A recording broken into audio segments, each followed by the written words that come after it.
Hello friends, कैसे हैं आप लोग। आज हम लोग पढ़ेंगे MAHN यानी master of arts in Hindu studies, जिसमें आज पढ़ेंगे MHN 004 के खंड 3 में इकाई 1 माया, प्रकृति और शक्ति, जिसमें आज हम आपके लिए लेकर आए हैं गुणों का स्वरूप और रंग। तो वीडियो स्टार्ट करने से पहले जो भी फ्रेंड हमारे चैनल पे नए आए हैं कृपया चैनल को सब्सक्राइब कर ले और बेल आइकन को प्रेस कर दे, ताकि जो भी लेटेस्ट वीडियो हमारे चैनल पे आए वो सबसे पहले आपको मिल सके।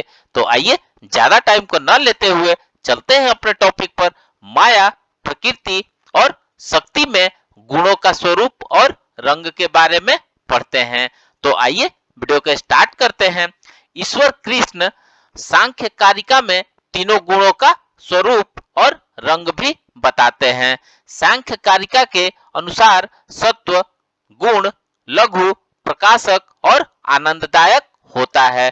रजोगुण दुखदायी और गतिशील होता है तथा तमोगुण भारी और अवरोधक होता है।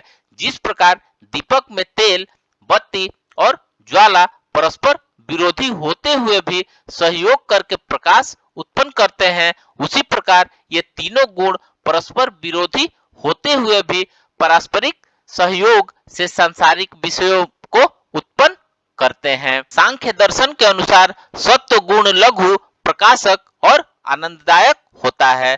सत्व गुण प्रकाश का प्रतीक है, यह स्वतः प्रकाशित है और अन्य विषयों को भी प्रकाशित करता है। इंद्रियों में अपने विषयों को ग्रहण करने की शक्ति सत्व गुण से आती है।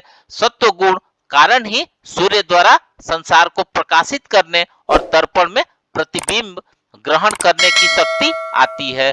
सत्व गुण लघुता का प्रतीक है, अतः हल्केपन के कारण ऊर्ध्व गमन सत्व गुण का ही कार्य है। जैसे मन की उत्पत्ति, अग्नि ज्वाला का ऊपर उठना आदि सत्व गुण के कारण ही संभव है। यह आनंददायक है, सुख का कारण है। सभी प्रकार के सुखात्मक अनुभूतियां, हर्ष उल्लास, प्रीति, श्रद्धा, सरलता आदि सत्व गुण के कारण ही संभव होती है। रजोगुण दुखदायक और गतिशील है, यह स्वयं गतिशील है और अन्य वस्तुओं को भी गतिशील बनाता है। इस प्रकार यह क्रिया प्रवर्तक है। हवा का बहना, मन का चंचल होना, इंद्रियों में अपने विषयों की ओर प्रवृत्ति रजस के कारण ही उल्लेखनीय है कि सत्व और तमस गुण स्वतः निष्क्रिय हैं। रजस ही उन्हें सक्रिय बनाता है और यह दुख खालक और दुख के कारण भी है। सभी प्रकार के दुखात्मक अनुभूतियां क्रोध, द्वेष, विषाद, असंतोष, अतृप्ति, मान, मद, मत्सर आदि रजस के कारण उत्पन्न होती है। तमस गुरु एवं अवरोधक है, यह अज्ञान एवं अंधकार का प्रतीक है। यह सत्व गुण के विपरीत है, यह रजोगुण की क्रिया का अवरोधक है। यह जड़ता एवं निष्क्रियता का प्रतीक है, यह भारीपन के कारण अधोगामी है। इसमें मोह एवं उदासीनता उत्पन्न होती है।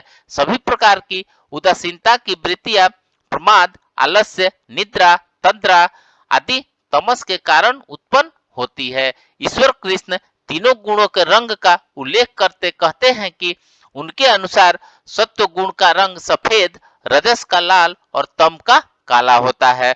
सत्व, रजस और तमस के उपरोक्त स्वरूप विवेचन से उनमें परस्पर विरोध दिखाई देता है। सांख्य दर्शन की यह मान्यता है कि यद्यपि उनके स्वभाव परस्पर विरोधी है, तथापि उनमें पारस्परिक सहयोग भी है, क्योंकि सहयोग के अभाव में सांसारिक वस्तुओं की उत्पत्ति असंभव है। सांख्य दर्शन की एक उपमा से सहायता इसकी व्याख्या करता है कि उसके अनुसार सत्व, रजस और एवं तमस में उसी प्रकार सहयोग होता है। जिस प्रकार दीपक की बाती तेल और अग्नि में होता है, जैसे तेल, बाती और अग्नि पारस्परिक सहयोग से प्रकाश उत्पन्न करते हैं, वैसे ही सत्व, रजस एवं तमस विरुद्ध धर्मी होकर भी सांसारिक वस्तुओं को उत्पन्न करते हैं। उल्लेखनीय है कि सत्व, रज और तमस केवल अव्यक्त प्रकृति के गुण नहीं है, ये प्रकृति से उत्पन्न सभी वस्तुओं में भी पाए जाते हैं। सभी वस्तुओं में समान मात्रा में नहीं पाए जाते हैं और अन्य दोनों गुण गौण होते हैं। प्रत्येक वस्तु के आधार पर होता है।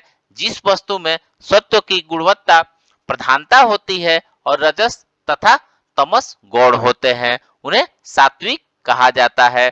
इस प्रकार रजस और तमस की प्रधानता होने पर तथा अन्य दोनों गुणों के गौण होने पर वस्तुओं को क्रमशः राजसिक और तामसिक कहा जाता है। तात्पर्य यह है कि वस्तुओं को सात्विक, राजसिक एवं तामसिक कहने का आधार उनमें क्रमशः सत्व, रजस एवं तमस की प्रधानता है। साम्य दर्शन के अनुसार सत्व, रजस एवं तमस तीनों गुण सदैव परिवर्तनशील है। यहाँ तक कि ये गुण साम्य अवस्था की स्थिति में भी निरंतर परिवर्तनशील है। ये एक क्षण के लिए भी अपरिवर्तनशील नहीं रख सकते, क्योंकि यदि उनमें एक क्षण के लिए भी परिवर्तन रुक जाए तो यह पुनः प्रारंभ नहीं हो सकता। गुणों में दो प्रकार का परिवर्तन या परिणाम दिखाई देता है: स्वरूप परिणाम और विरूप परिणाम। स्वरूप परिणाम प्रलयावस्था में होता है। प्रलयावस्था गुणों की साम्य अवस्था है। इनमें प्रत्येक गुण अन्य गुणों से पृथक होकर स्वतः अपने में परिणत हो जाता है, अर्थात सत्व में, रजस रजस में और तमस में परिणत हो जाता है। स्वरूप परिणाम के गुणों में कोई कार्य नहीं उत्पन्न होता है, क्योंकि कोई अकेले परिणामित होकर भी किसी वस्तु को उत्पन्न नहीं कर सकता। विरूप परिणाम सृष्टि की अवस्था में होता है। इसमें सांसारिक विषयों के अभिभाव होता है। विरूप परिणाम तब प्रारंभ होता है जब पुरुष के संयोग से प्रकृति की साम्यावस्था में क्षोभ उत्पन्न होता है। ये गुण क्षोभ उत्पन्न होता है। ये गुण गुण क्षोभ की स्थिति में परस्पर क्रिया प्रतिक्रिया करते हैं, जिससे सृष्टि का विकास प्रारंभ होता है। तो फ्रेंड्स, इस प्रकार से आज हमने माया, प्रकृति और शक्ति में गुणों का स्वरूप और रंग के बारे में पढ़ा। तो मिलते हैं एक नए वीडियो के साथ में। तब तक हमारे चैनल पे बने रहिए। धन्यवाद।